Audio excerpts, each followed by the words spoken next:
Hello everyone. Is everyone here for big data tutorial, right? Okay, again. So welcome everyone. So this is week 2 exercise, technically week 3. So today we are going to talk about some exciting topics, including storage and logic clocks, which is kind of the essential piece in distributed systems. So what I'm going to do is to go through my agenda as to what I think would be interesting to you and also important for the exams, and some of the methods I think I'd like to introduce. But feel free to lead the discussion and to interrupt me whenever you have questions about any of the problems. And also I'm going to write down something, so I'm very proud of my handwriting. It's cryptic, sometimes only I can understand it, so just shout if you don't understand anything, okay? So for the first question it's a bit trivial, right? You're just filling the table. So I think one thing I'd like to highlight here is the price, right? It's super cheap, right, compared to maybe a decade ago. So for example, 1 gigabyte of storage is like, for DRAM is only like $10 or something. So it's really cheap. And also one thing I think what's changed this year is that they added this SDRAM thing. But typically I would just address them, all of them as DRAM. But just for your information, I've added some differences as to how they differ in different aspects, right? Like synchronous operation and price, latency, energy, and so on. Just FYI, have a look at it just in case it appears in the exam. One additional question for you. How much would it cost to store like 2 gigabytes of data in 80s? Any takers? Fortune. Taking into account the inflation rate. How much? A fortune. A fortune. Then that would be, what, 1,000? Yeah. More. More? How much more? 5 million. 5 million? Close. So actually the actual data, I've calculated a rough thing, is about $7 million in the current value. So if you were to store just 2 gigabytes of data in the 80s, it would have cost you $7 million, more than $7 million actually, taking into account all those inflation rates and so on. And that's why, so if you remember last time we talked about relational databases and all those normal forms, why we were doing that? That is because storage was extremely expensive. Right? People were trying to split the tables to reduce the redundancy as much as possible. And in the 80s, the storage was extremely expensive. But now, storage is the cheapest resources, one of the cheapest resources in the cloud. And the most expensive resource is compute, like CPU, GPU, and so on. And those are the monetizing machines. And you don't want to do those expensive joins just to save 1 or 2 tables. That's why we will learn something about NoSQL. Okay, in the coming lectures, why we want to denormalize those databases into like NoSQL queries. And this is not for flexibility. Actually, they are not as flexible as relational databases. They are very specialized to certain workloads, your own workloads. And if you know what your workloads would look like, then you would specialize your database specifically towards certain like databases. And then you can optimize your queries very efficiently. But yeah, that's a bit off topic for later. Moving on to exercise 2, so vector clocks. So this is the paper I would recommend reading. So this is the dynamo, which is kind of different from don't read, well, you can read it, but another paper is DynamoDB, which I think is a recent paper published at ATC. So this is different. So this is also a NoSQL database provided by Amazon, but you're supposed to read this paper mainly. This is using something different, Voxels protocol. Another paper I would really highly recommend reading is this one. This one from Lise Lamport. Who knows Lise Lamport? Yeah, you all should know that. He's the Turing laureate. He won the Turing Award. So this paper has really changed the way I see distributed systems totally. Previously, whenever it comes to distributed systems, I would think of distributed databases or transactions or mutual exclusion. But the concepts introduced in this paper, I think you've also learned in the class, is the Lamport clock, right? Oops. And we will call it just LC. So Lamport clock, what he says is that distributed systems are nothing but state machines, right? Either it's maybe you heard about Kubernetes, or you've also learned Hadoop, Hadoop, or Cassandra. All those systems, regardless of how many instances are there in the system, like thousands of pods, there will be a centralized database or a state keeper that keeps all the states of every single container or instance or pod in the system, because every single component in that system has to work together to make a consistent system. For example, in Kubernetes, we have SCD. So it's a centralized database that keeps the state of every instance. And in Hadoop, we have the so-called head node, right? And it keeps the central state of whatever is happening in the cluster. And the reason for that is because, let me add another page, a bigger one. Yeah, the reason for that is because it's kind of because the ordering of events depends on the observer, right? It differs from observer to observer, and the reason why the distributed system even works is not because of the absolute timestamp. It's because of the concepts of happens before. Something happens before. For example, if you have, let's give a concrete example. Yes. Say we have 3 processes, A, B, and C. And this is the timeline, or 3 nodes, if you like. And time goes this way. And if we have, say, an event X, event Y, event Z, they happen in this order. But maybe something when this event propagates to B, right? Say X propagates to B is X prime, Y propagates to B, Y prime.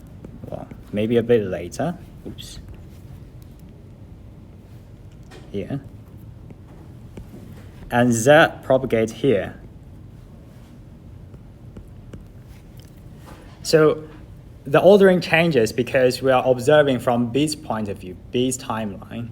And the reason why the distributed system still works or is still consistent, whether it's strongly consistent or eventual consistent, whatever, is because although the information doesn't travel faster than the speed of light, all right, no one does, it's because we have this logical order.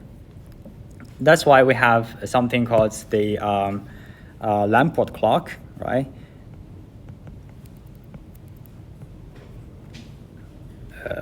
Okay, yeah.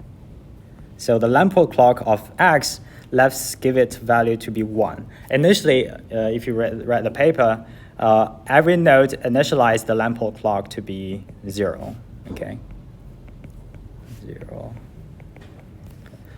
And then what X happens, so what X can do is that it attaches a timestamp or logic clock to before sending it, right? And for LC1, it would be 2, because every time there is an event happening in the cluster or on the node, we increase the timestamp by 1. And this is the same for Z. Does that make sense? So now, although whatever has happened during the network, the event being reordered, the logical happening, so the logical order is the same, right? So if X happens before Y, so if X happens before Y, what we get, I think we should say this, What we get is that the logic clock, or the Lamport clock of X, is smaller than the Lamport clock of Y. Yes. And for on B, by the way, the logic clock for B, so when B receives the logic clock from A, what happens is that the logic clock X prime would be the maximum between 0, which is the local clock, and the clock it receives, which is 1. And it increments it because receive also counts as an event. So this will be 2. Prime would be 3.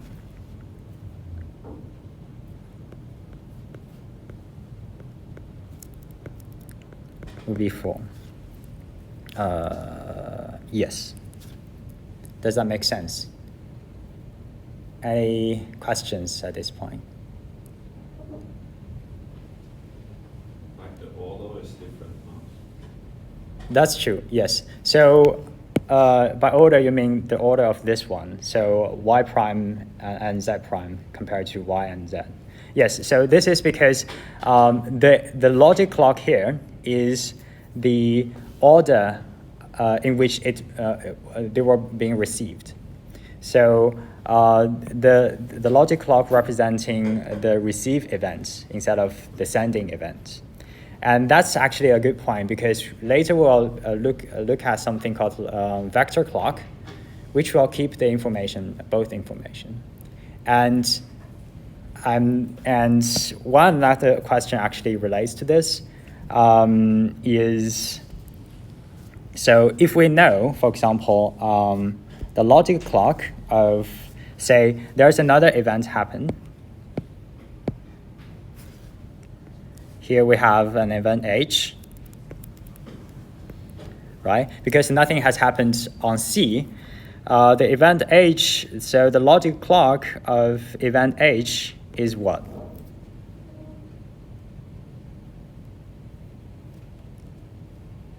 Is 1, because it increments from its local logic clock.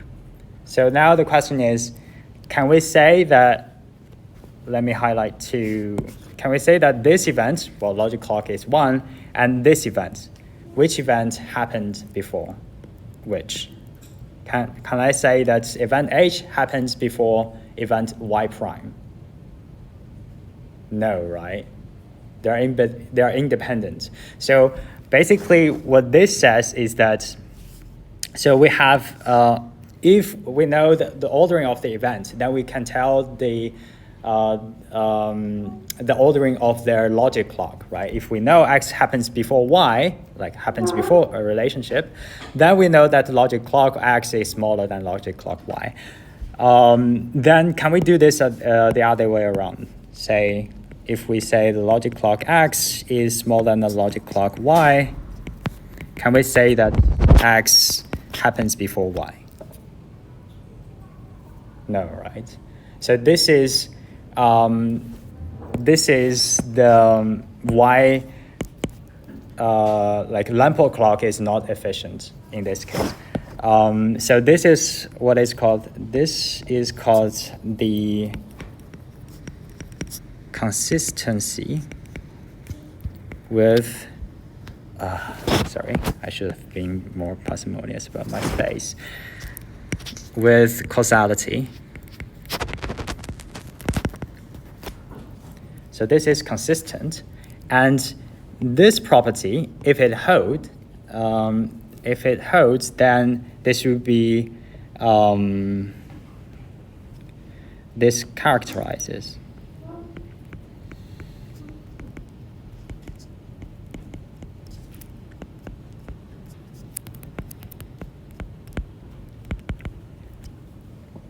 So so Lamport clock is consistent with causality, but it doesn't characterize causality. And it would be nice to have some property or another thing that can tell us both ways, right? We would like to have a double bridge. That's why two-way bridges. That's why we introduce something called vector clock. A vector clock is this nice thing that's being used almost everywhere, and it's both consistent and it characterizes causality. So that's where we want to introduce something called the vector clock. Call it VC of event X. And this goes both ways.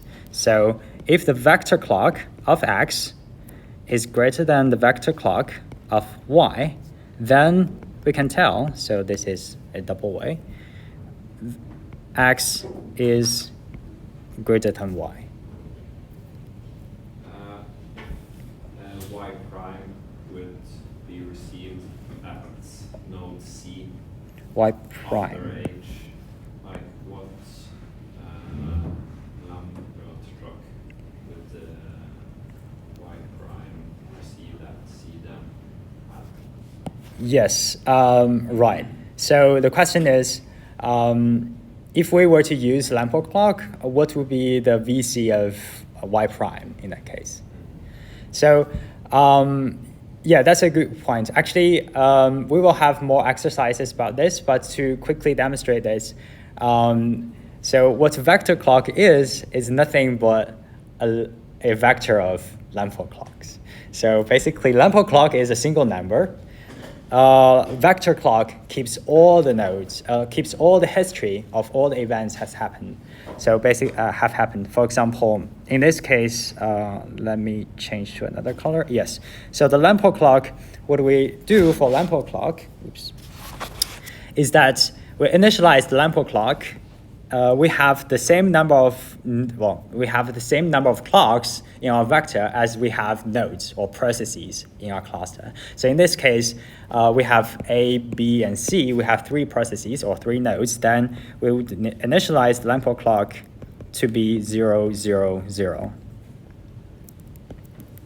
Okay, and so for this event, because we're only looking at a single event, say Y prime.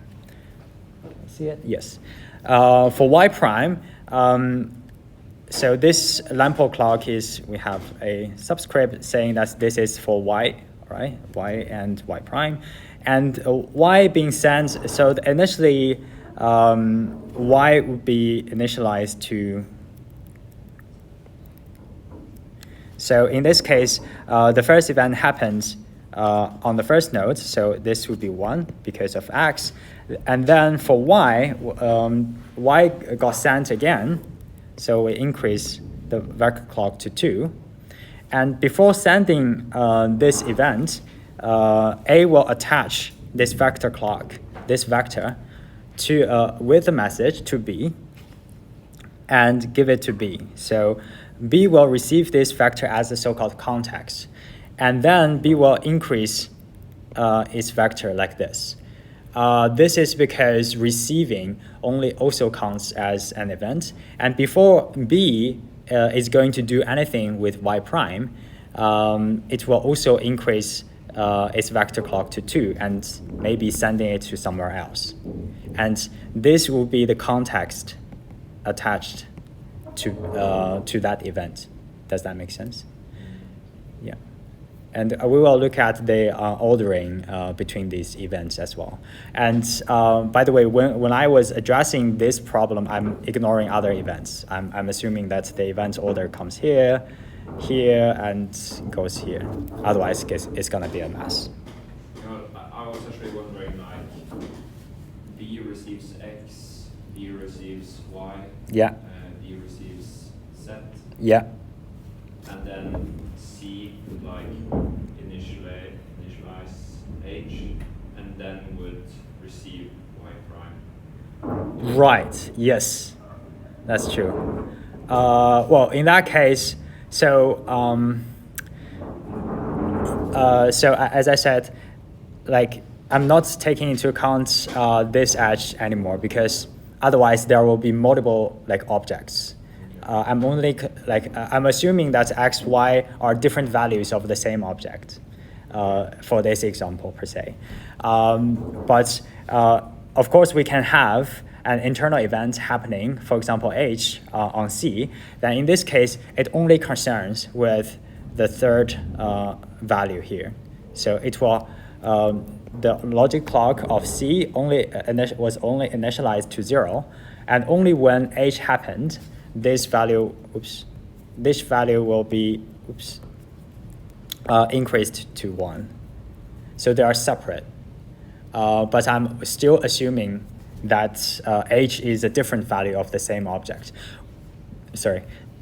When y prime is sent to C, what C would do is also updating, doing this element-wise maximization will, max, not maximization, we'll look at very soon. So what it does is that, so the local vector of y would be 0, 0, 1, right? And what it does is that, okay, we do an element-wise max, so it merges these two clocks. It's getting very messy. So here we have 2, 2, and we do a max between the third value, then this would be 1.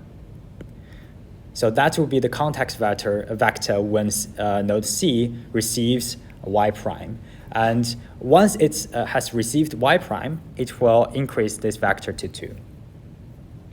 Yeah, but the exact ordering is another story because it's still a partial order. Yeah, but hopefully it's a bit messy, but any questions on this? We'll look at how to deliver a vector clock in the following problem set. Okay, just to remember that vector clock is both consistent with causality and also it characterizes causality. Okay. What else? Yes. Let's move on to task 1. Sorry about the formatting. I think all the latex is being messed up, but you have it on your local laptop, I hope. So basically, for task 1, we're supposed to formally define the partial ordering of vector clocks. So who can tell me the I think there are 3 properties of partial order, right? What are they? Reflexive. Transitive. Yeah, and anti-symmetric or anti-symmetric, depending on which side of the Pacific you come from. But yeah, so 3 properties, and let me write down this directly. So this should be a very trivial one. So as we've demonstrated, the partial order of x of v and vc of y, if we have this ordering, so actually this symbol should be this. Very difficult to, in mathematics, this is called precedes, right? X precedes y. But this is very difficult to write, so I will write the smaller or equal to in the following. This means that we have for every event happening on these two nodes, we have VC of Z of X smaller or equal to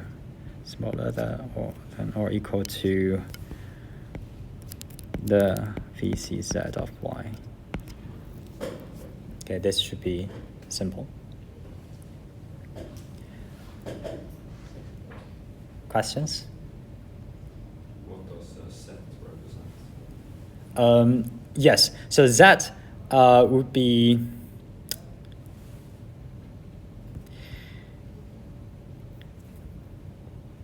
this. Okay. Makes sense? No. Okay. So basically we have the same number. Well, we have as many like Z's or components or elements in our vector clock as we have the number of nodes in our cluster. And for task two, we need to prove the clock antisymmetry, the property. So basically, we have this VC of X. Oops, there's a typo. Less than VC of Y, and we need to prove that if we know that the opposite is not true. So basically, what we can do is that we can use something called proof by contradiction, right? Oops. Yes.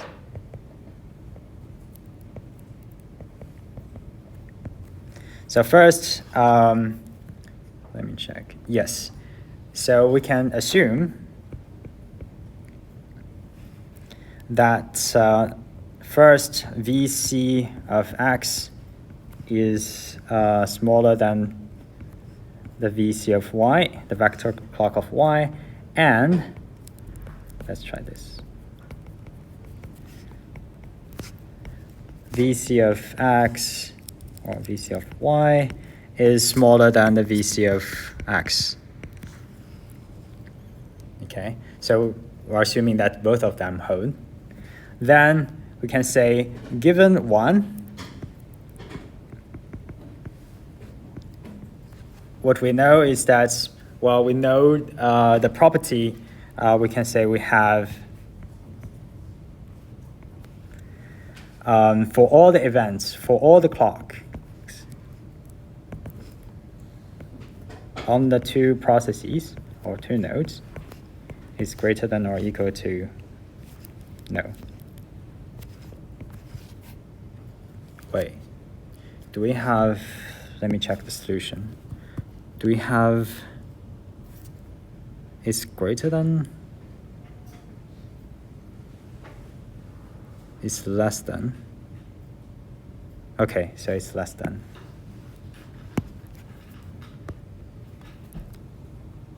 Yes, so in this case, we know that we have this less than or equal to VC of Y of Z, and the VC of X of Z, there exists a clock Z, VC of Z of X is strictly smaller than the VC of Z on Y.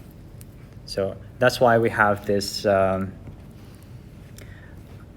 strict ordering here. And that's the same, so given 2,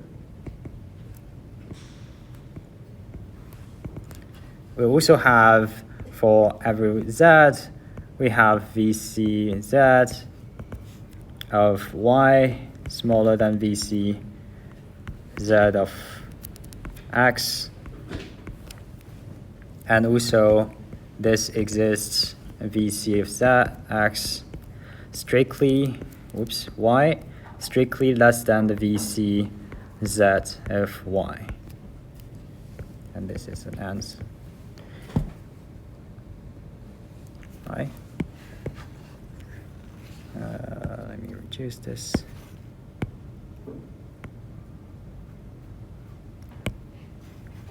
What's happening?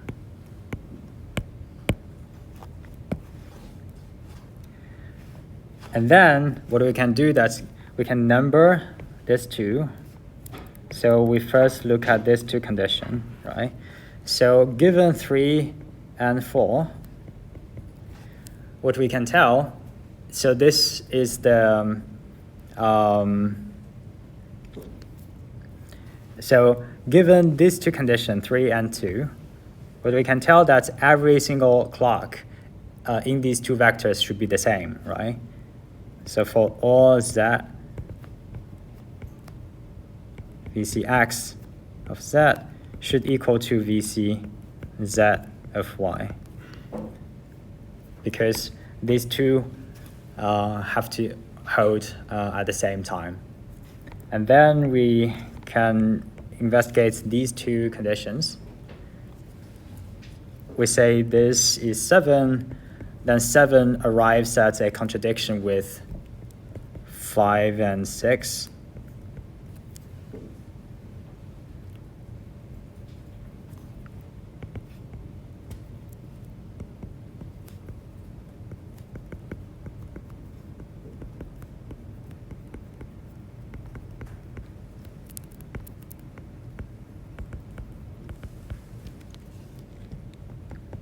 Because the assumption says that we have the strict ordering between VCX and VCY, and now what we are saying is that, well, essentially all of them are the same. So the assumption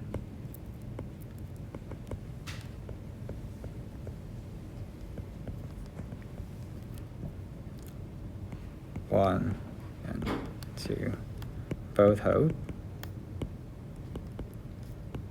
is invalid.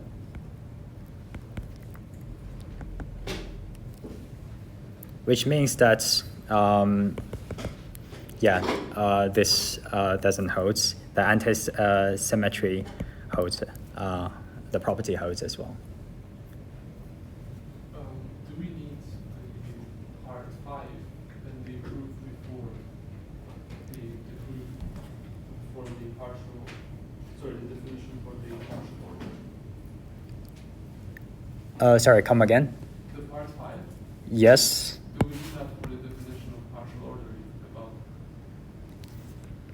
Yes, that's a good question. So what task 1 says, this is, so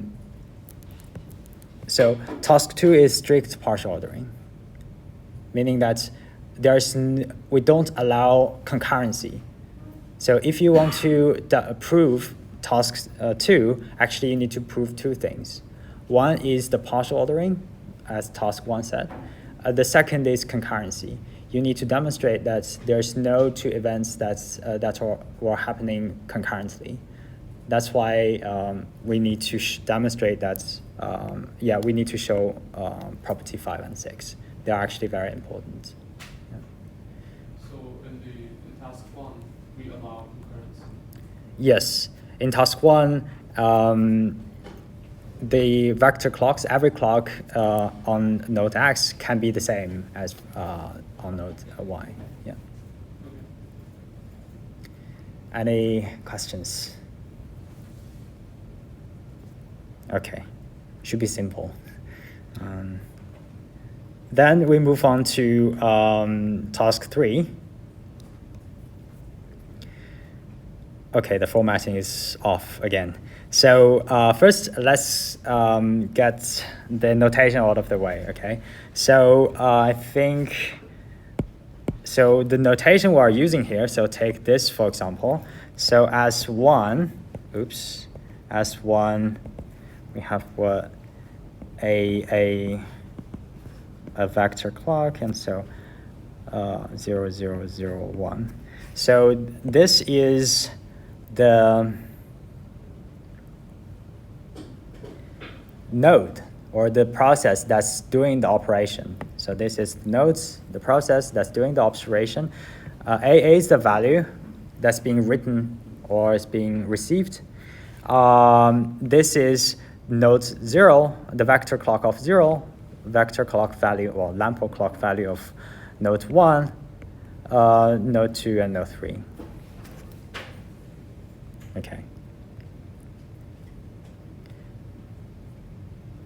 So, do you guys want to go through all the questions, or you guys can pick one of them? Okay, let's start with the first one. Yeah, so typically in the exam you will have like completely computer-based exam, so you will have paper and pen and paper. So I would say, given the picture, you wouldn't be able to write anything on the screen like this. So that's why I would prefer like write everything down separately. Okay. So here we have S1, right? A 0, 1, 0, 0, 0.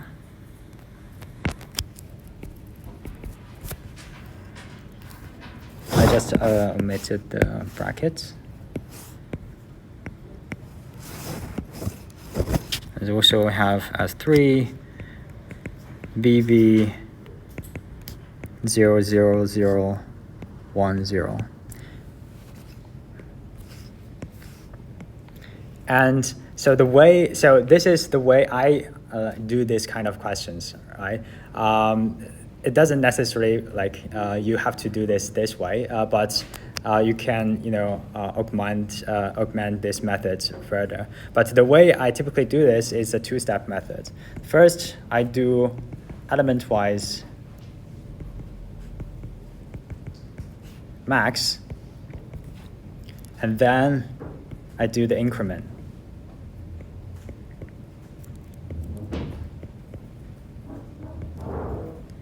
Okay, so what does that mean? So in this case, node 0 is about to do the operation, right? So what we do is that we first do the element-wise max between every element. So in this case, we do this, 0, 0, 1, 0. And then we check which node is doing the operation. So in this case, node 0 is doing the operation, so we increment the first element to 1. Clear? Then in this case, we also have RR written. This is the same. Let's do this quickly. S1, what do we have? We have DD. So we take the element-wise max first, right? So the first element 0, 1, 0, 1, 0. And node 1 is doing the operation, so we increment is vector clock to 2. It's the same for the following. So for S2, what do we have? We have some value there. And then we have 1, 1, 0, 1. This is transferred directly from node 0, so we don't merge or do any combination. And then we increment based on the subscript, right? So just do this. This is the same for some value 0, 2, 0, 1, 0. And the second step, we just increment this to 1. Okay, then we merge these two vector clock together on node 4 for some value. Yeah, so what do we have? 1, 2, 1, 1. No, sorry. 2, 1, 1, 1. And then we increment this way. Sorry, I'm getting something wrong. You guys should have reminded me. Anyway, let me check. Yeah, then we increment. Shouldn't it be 3 for node 1 in the vector clock at S4? Which one? Sorry. At S4. S4, yeah. The node 1 position, shouldn't that be 3? Node 1 position, should that be 3? It should be 2, right? Because the maximum between these two elements would be 2. Yeah. Is this the same as the answer? Let me check. Quickly check. Yes. And so for these values, you see, so there are a couple of more things. So for these values, what are they? They are the value of that object, right? And we don't know what they are, so we just ignore them. So during the exam, I would highly recommend just ignore these values because they are arbitrary, literally. Ignore the brackets. Just keep the vector clock and the node that's doing the operation.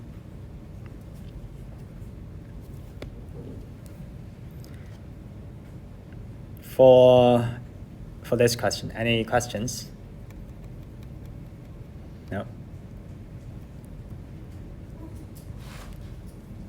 So do you guys prefer going through other of the two problems, or we move on to the next task? Moving on? Okay, let's move on to the next task. So for task 4, we are supposed to do the opposite, okay? We are supposed to construct from the vector clocks the original DAG, right? So let's do, okay, let's maybe do 4.2 as an example, and for the rest, I will just leave it as the homework. So starting from A, so in this case, what we have is that we have 1, 0, 0, 1. So that's the first vector clock. And then we check B. So the difference between the first and the second is only it's 2 bits, right? They are different in first position and also the second position. Whenever you find there are 2 let me check. Yeah, there are 2 positions different, then you need to think that they are definitely in parallel.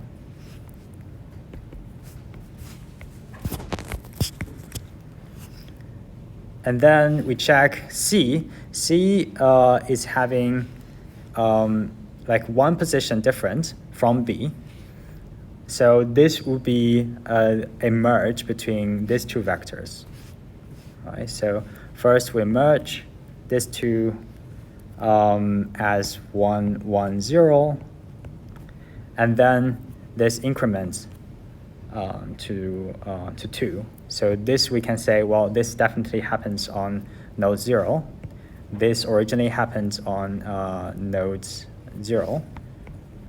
This happened on nodes 1 as well. And for D, let me see. D only differs in differs in terms of 1 place compared to this position, right? So this is a direct dissident from 0, 1. So we can say this is. So because they differ in the 3rd place, so this is definitely server 2 is doing the operation. For E, we can do the same. So this is 3, 1, 1. We increment the first place, then we put S0 here. And for 2, 2, 1. So 2, 2, 1 is having 1 place different. So this is here. It's derived from this, and this place is different, so node 1 is doing the writing. And for G, 3, 1, 2 is inherent from 3, 1, 2, this place. Node 2 is doing the operation, okay? For H, 3, 2, 3, what we have 3, 2, 3 is a merge. So 3, 2, 3 is having 2 places different with both of them, right? So in this case, we need to merge this two. 3, 2, 3.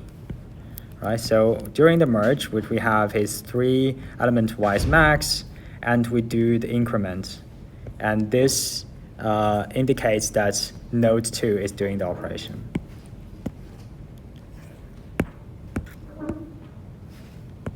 Nice. And for 4, 2, 2, so we can see 422 has one place difference compared to the original clock without incrementing. So this means that this is also a merge between these two vector clocks. So we have 322 incremented at the first place. So this is S0. So node 0 is doing the operation. And we have 522. It's a direct operation from here. 433. Let me check.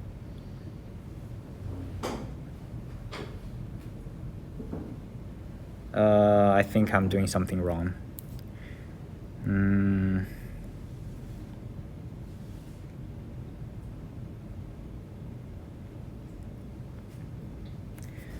Wait a second. 433.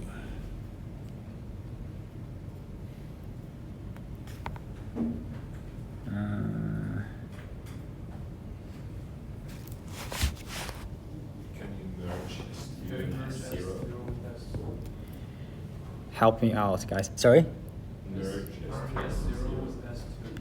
S0. Sorry, S0 is S2. Yes. So merge 4 to 2 and 3 to 3. This merge this two. Good point. What do we get? Have this. Okay, yeah, that's a good point. And then we increment the first place.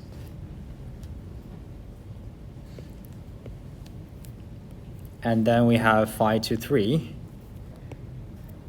I picked a long one. So this is on the second node. Then we have 5, 4, 3. 5, 4, 3 differs. Oops, I think I did this wrong. 5, 4, 3 differs in 2 positions for both of them. So maybe we should merge them first.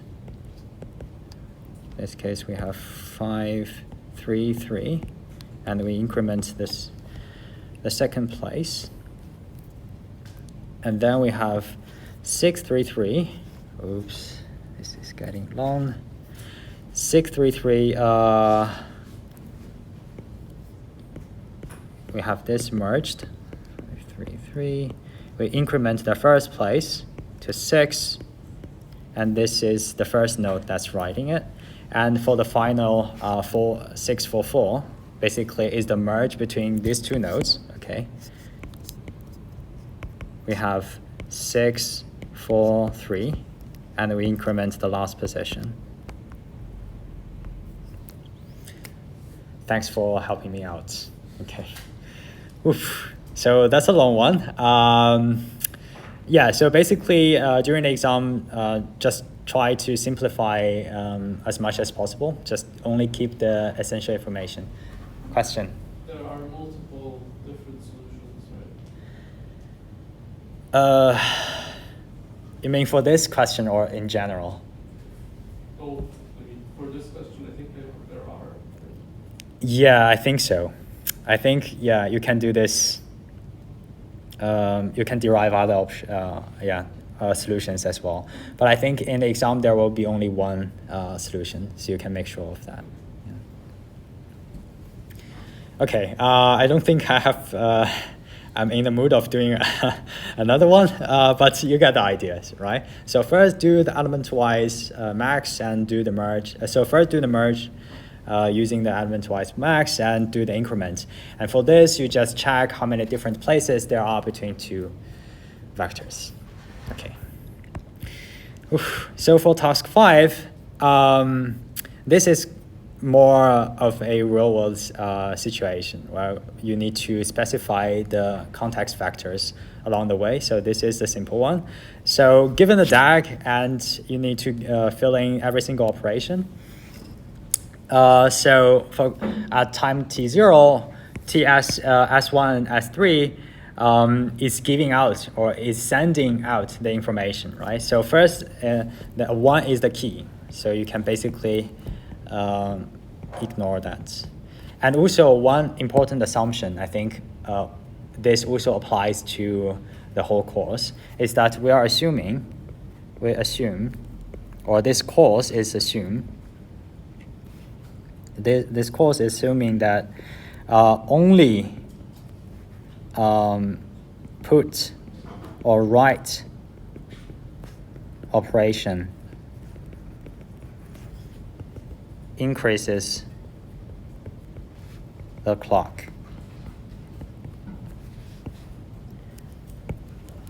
So receiving or internal events, they don't count.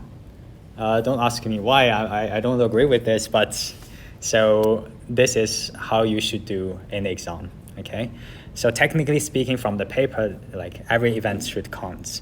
Okay, so for the first, so on node S, what happens that we send a GET request to node 1, and node 1 receive the key to be 1, right? The first value is the value we haven't written anything, so it's empty.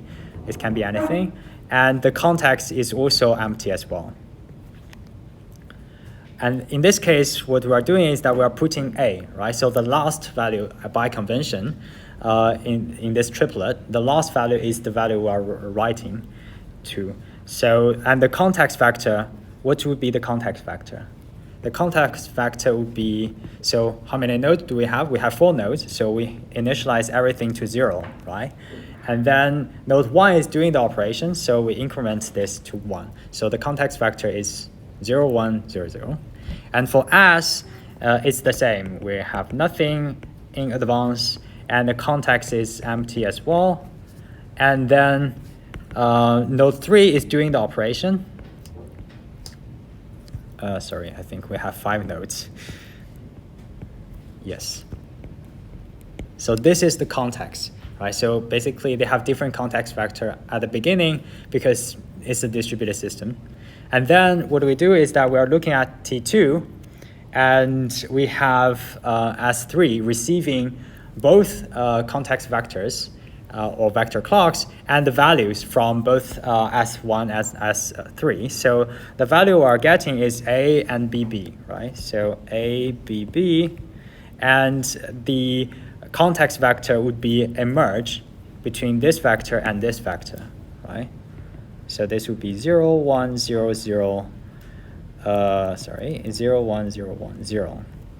And then what node 0 does is that it writes RR. So basically this context factor would be 0, the first place incremented by 1, and the rest would be the same. And it writes RR.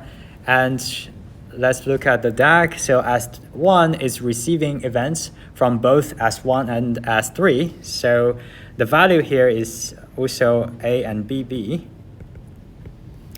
And the context vector should be a merge. So basically it's the same as this one.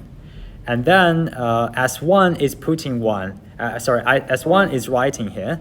So what we do is that we increment the first position to 2. So from here, okay? And the rest would be the same. This is the context vector. And then we look at the graph. Okay, at time step 4, these basically are direct transition from their parent node. So in this case, S2 is receiving the value RR, and the context vector, and the context vector here, right? And because it's writing it, we increment the context vector at the second place, right? Here. And node 3 is receiving the context and value from node 1. So we get the value dd. That's a horrible one. I can do better. And then we increment the vector at as the third place. Well, actually the fourth place. Sorry, no. Let me check. Yes, 0 to 0. The third place to 0. And at last, we are converging all the values. Sorry, question. I think in the solution they put, when was the iteration, I think they put the context that you receive from the get. Okay, I see. Yeah, let me check. Thanks for the heads up. Oops. They just repeat the C4, for example, which is the context. Okay, this is wrong. Yeah, I will. Yeah, I will ask the TA team to update the solution. I don't think this is the. No, this is the wrong way. Definitely. Yeah. So yeah, just stick with this solution, and I will update the solution later. Oh my goodness. Yes. So let me check. Where were we? Yes, here. So at the final node, we are supposed to merge these two vectors and values together. So in this case, it's an automatic merge. So in this case, we are getting what? C, C, C, and D, D, two values. And the context vector would be a merge between these two, right? So the context vector would be what? Be 1, 2, 1, 2, 0. And lastly, what we do is that we increment the last position, 1, 2, 1, 2, 1. I think this graph seems very familiar to me, right? The solution should be the same as object 1 in task 3. I think the solution is wrong. Like the solution is giving something wrong. So please stick with my solution.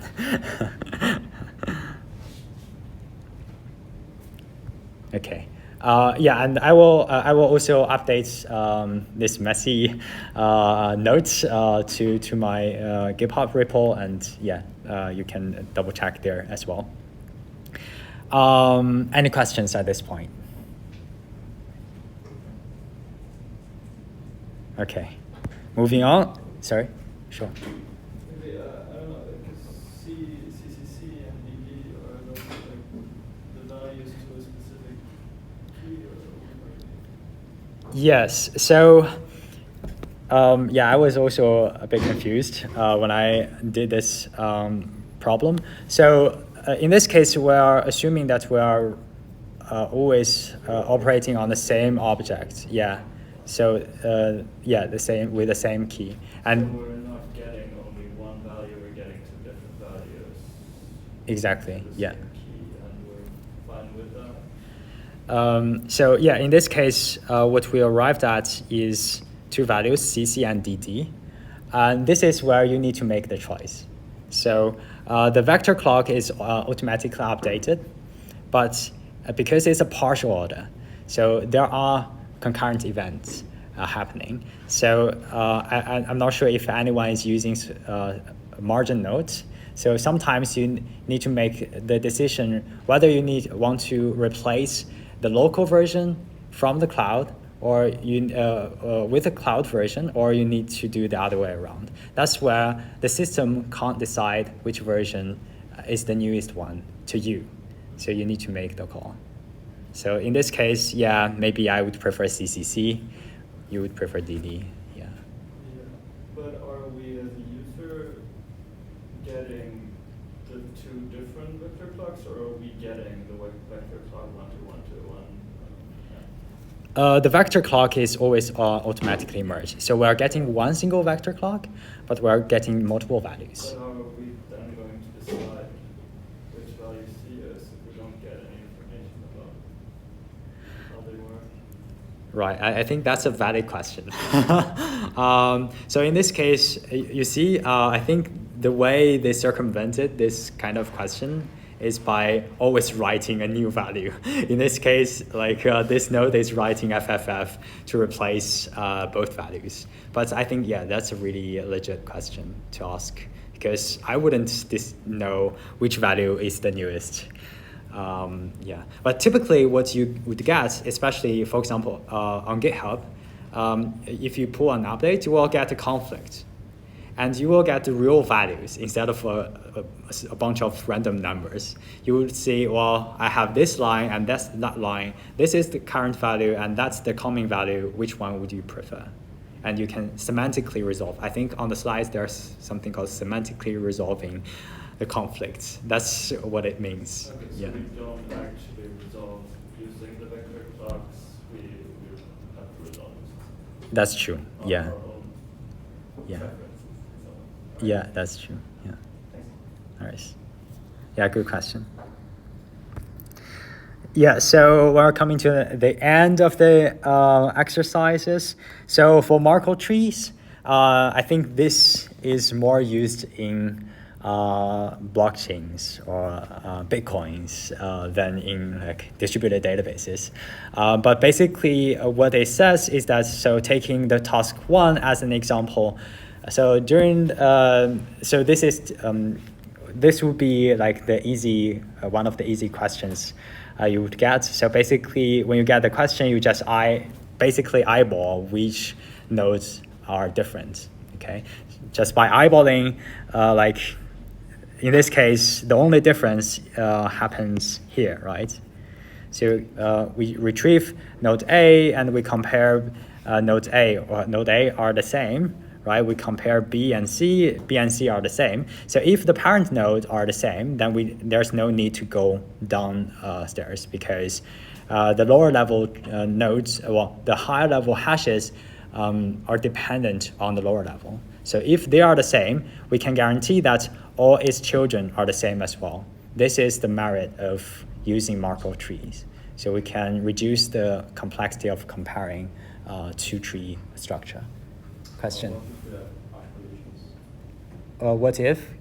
Arc collisions, like you can have different leaves, but the same parent node because the Oh, right. Right. Yeah. Comparison just tells you if they're different, then the leaves are definitely different. But if they're the same, then you are not sure whether you have an collision or if they're actually the same. I see. So the question is, what if we have we have different children, but the hashes of the parent is the same? So this would be the task 2. I think task 2, that's the merit of the interactive session. So in this case, what do we have? If you can see here, we have N and O different, right? We have N and node N and node O being different, but and also we have G different here, right? But here in the upper level, we have the same C. In this case, either it's a hash collision or is something went wrong in the system. So this is not a common case. Yeah, but yeah, that's a great point. Yeah, but in general, hash functions have relatively low collision when you have just a couple of nodes. But yeah, in the case where you have millions of files, it does happen. But in this case, what we can see that the only difference is at G. Is at C, right? So these two nodes are different.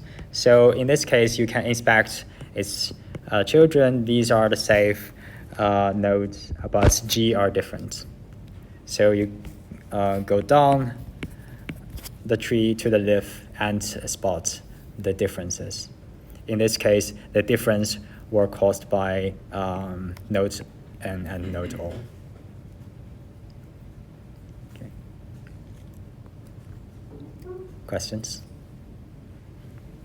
So basically, it allows you to only compare the higher level. If they are the same, you don't need to go down the hierarchy anymore. Yeah. And for the virtual nodes, this should be also a simple question, right? So basically, you add up all the values to gigabytes. So there are terabytes. You just normalize it to gigabytes. And for example, this would be 124.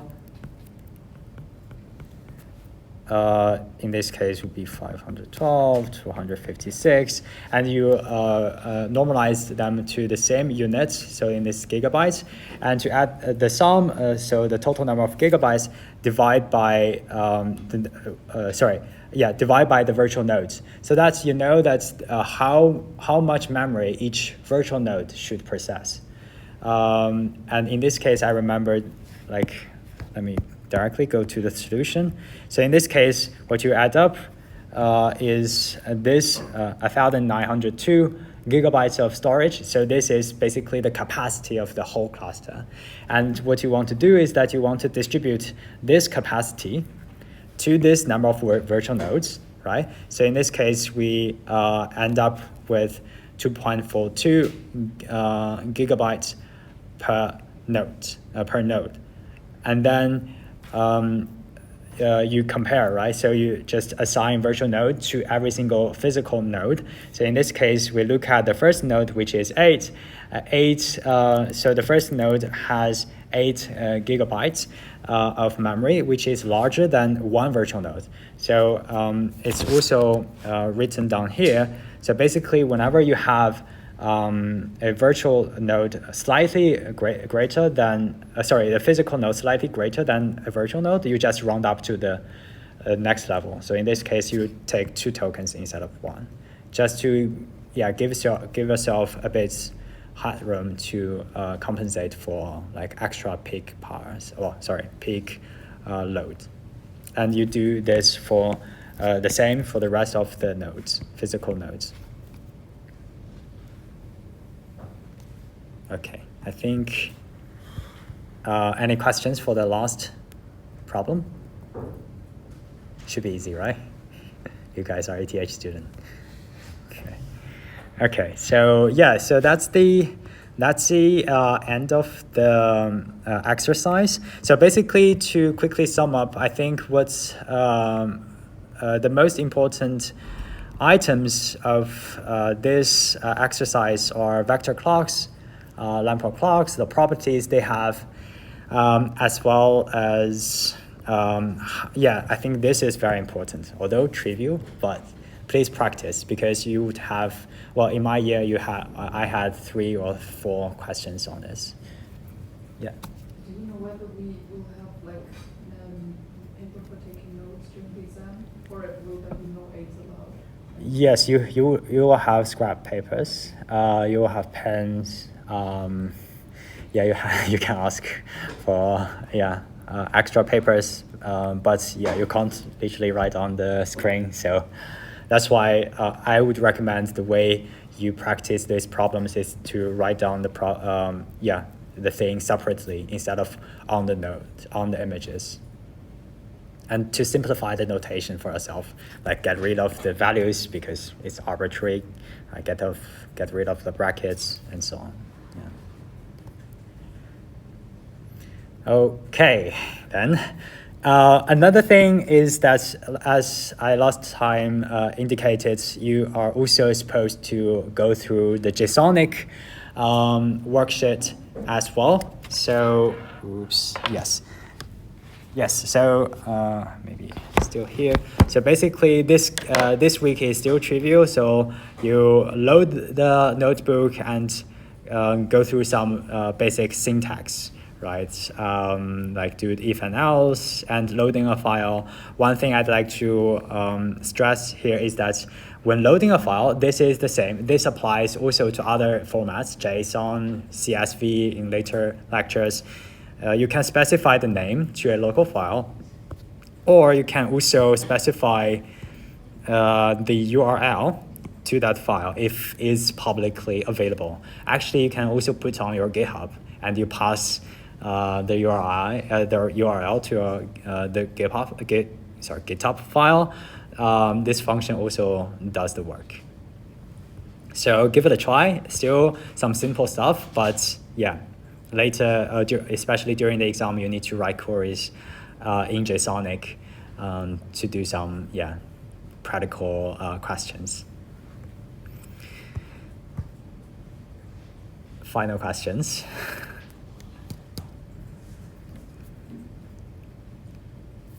We Yeah. haven't had Lamport clocks introduced in lecture. Would you say that they still are relevant for the exam? So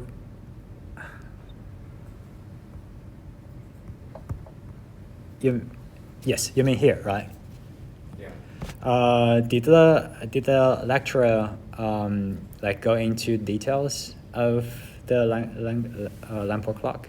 I don't think he mentioned them at Okay. all. Okay. Like I haven't heard about them before today. Right. And is this the required reading? I don't think it's required. It's not on the web page, right? So then, then you then ignore the Lamport clock stuff. Focus on the vector clock. But basically, vector clock is a vector of Lamport clocks. It's along the same vein. So basically, all the papers on the website, you can expect questions from the papers, even quite detailed questions. But if it's not on the website or on the Moodle page, then it's just FYI in that case. Yeah. Can we expect them, even though it's not required reading? Good one. So I think at the end of this semester, you will have a mock exam question set, and you can kind of suspect what kind of questions you will get from that question set already. Yeah. So if it's not there, then no. And also you can just post a question on Moodle to ask the lecturer. Yeah.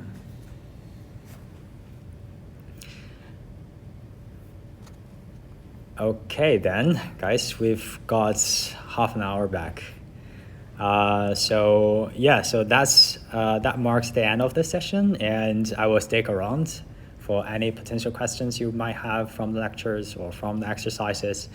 I will be here, but please go through the JSONic notebook and prepare for the next week. Thanks a lot.